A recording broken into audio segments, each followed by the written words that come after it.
সরকারি কর্মচারীদের এবছর ৩০শে নভেম্বরের মধ্যে সম্পদ বিবরণী দাখিলের নির্দেশনা দিয়েছে জনপ্রশাসন মন্ত্রণালয়। আর আগামী বছর থেকে প্রতি বছরের হিসেব ৩১শে ডিসেম্বরের মধ্যে দিতে হবে।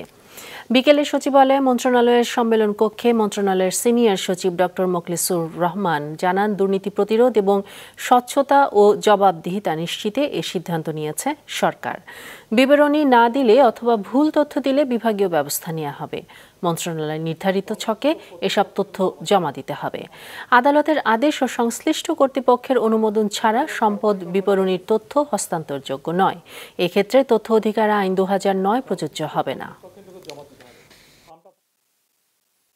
সম্পদ বিবরণী ৩১শে ডিসেম্বরের মধ্যে জমা দিতে হবে প্রতি বছর।